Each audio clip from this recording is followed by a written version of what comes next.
Vida de los Santos de Albán Butler, 18 de julio, San Camilo de Lelis, fundador de los siervos de los enfermos. Camilo de Lelis nació en 1550 en una localidad de los Abruzos llamado Boccianico. Su madre era ya sexagenaria cuando tuvo al hijo. A los 17 años de edad, Camilo, que era un coloso de 1,90 metros de estatura, se enroló con su padre en el ejército veneciano para luchar contra los turcos, pero pronto contrajo una dolorosa y repulsiva enfermedad en la pierna que había de hacerle sufrir toda su vida. En 1571 ingresó como paciente y criado en el Hospital de Incurables de San Giacomo, en Roma, pero 9 meses después fue despedido a causa de su temperamento revoltoso y volvió al servicio activo en la guerra contra los turcos. En su vida posterior, Camilo decía que había sido un gran pecador. En realidad, el peor de sus vicios era el del juego, que le ponía con frecuencia en situaciones difíciles. La ley natural y escrita y el derecho canónico prohíben arriesgar sumas enormes en los juegos de azar, pero no puede considerarse justo un contrato irrazonable en el que no se guarda la medida de la justa proporción. Y es absurdo que un hombre arriesgue una fuerte suma en un juego de azar o adquiera por el mismo medio el dinero de que otro puede tener necesidad para vivir.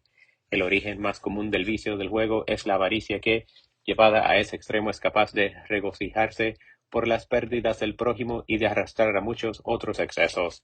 En caso de que Camilo haya caído en la cuenta de las consecuencias de su pasión dominante, no por ello cambió de vida, y en 1574 apostó en las calles de Nápoles sus ahorros, sus armas, todo lo que poseían, y perdió hasta la camisa que llevaba puesta. Obligado por la miseria y recordando un voto hecho mucho tiempo atrás de ingresar en la Orden de San Francisco, entró a trabajar en la construcción de un convento capuchino en Manfredonia. La conmovedora exhortación que hizo a los obreros el guardián del convento completó la conversión de Camilo. Mientras reflexionaba sobre las palabras del sacerdote, el futuro santo cayó de rodillas, pidió perdón de sus pecados con muchas lágrimas y se encomendó a la misericordia de Dios. La conversión tuvo lugar en 1575, cuando Camilo tenía 25 años y en ese mismo instante empezó su carrera de penitencia. Camilo ingresó poco después en el noviciado de los capuchinos, pero la enfermedad de la pierna le impidió hacer la profesión. Entonces volvió al hospital de San Giacomo, donde se consagró al cuidado de los enfermos. Los administradores, viendo su caridad y habilidad, le nombraron al cabo de algún tiempo superintendente del hospital. Es difícil imaginar actualmente las condiciones espirituales y materiales de los hospitales de la época, pues con frecuencia había que emplear como enfermeros a la peor gentuza. Ante la negligencia y falta de escrúpulos de los enfermeros, Camilo concibió el proyecto de fundar una asociación de personas deseosas de consagrarse por caridad al cuidado de los enfermos. Pronto encontró a algunos compañeros dispuestos a seguirle en ese camino, pero su proyecto se estrelló al principio contra las envidias y sospechas que provocan todas las grandes obras. Para poder ayudar más a los enfermos desde el punto de vista espiritual, Camilo, después de consultar a su confesor, San Felipe Neri, decidió recibir las órdenes sagradas. En efecto, poco después recibió el sacerdocio de manos del vicario de Roma, Thomas Codwell, obispo de San Asaph, que estaba desterrado de su diócesis inglesa. Un caballero romano llamado Fermo Calvi le asignó una renta el día de su ordenación. San Camilo decidió entonces independizarse del hospital de San Giacomo y empezar la tarea por su cuenta, contra la opinión de San Felipe Neri. Con otros 2 compañeros dio principio a la nueva congregación. Los 3 amigos, que observaban una regla común, iban todos los días al gran hospital del Espíritu Santo, donde asistían a los enfermos con tanto cariño y cuidado, que parecía que estaban curando las heridas del mismo Jesucristo. Visitaban a todos los pacientes, los servían con una caridad inmensa y con sus exhortaciones los preparaban para recibir los sacramentos y aceptar con resignación la muerte.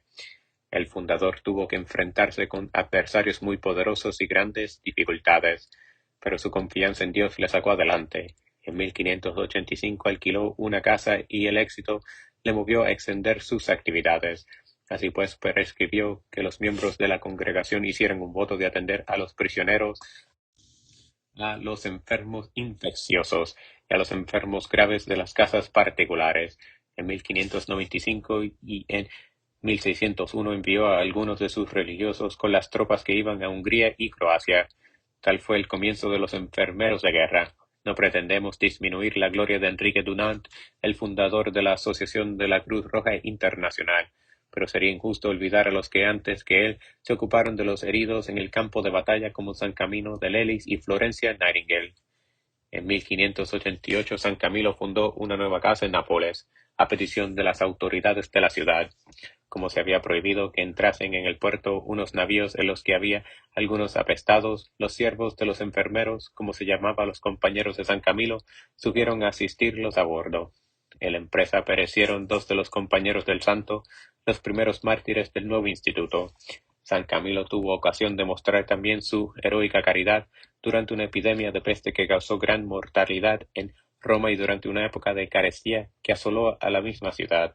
En 1591 Gregorio XIV elevó la Congregación de San Camilo a la categoría de orden religiosa.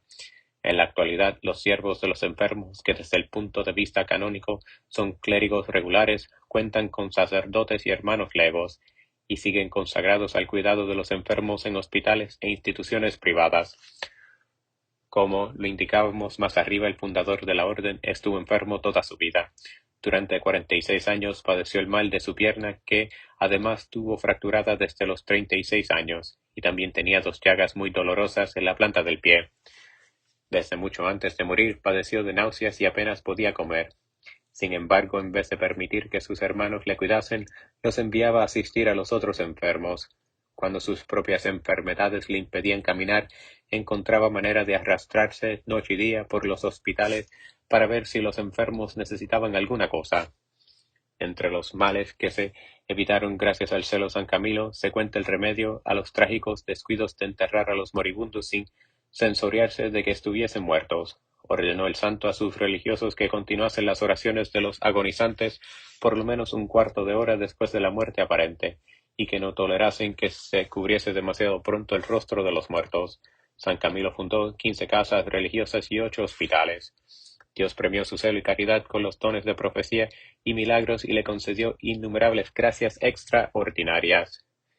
En 1607 San Camilo renunció a la dirección de su orden. Sin embargo, asistió al capítulo general que tuvo lugar en Roma en 1613 y acompañó después al superior general en la visita de las casas del instituto para despedirse de sus hermanos con una última exhortación. Recibió el santo viático de manos del cardenal Ginasi. Después de la extremunción dirigió unas conmovedoras palabras a los presentes y expiró el 14 de julio de 1614, a los 64 años de edad. Fue canonizado en 1746. El Papa León XIII le proclamó patrono de los enfermos junto con San Juan de Dios, y Pío XI le nombró patrono de los enfermeros y de sus asociaciones.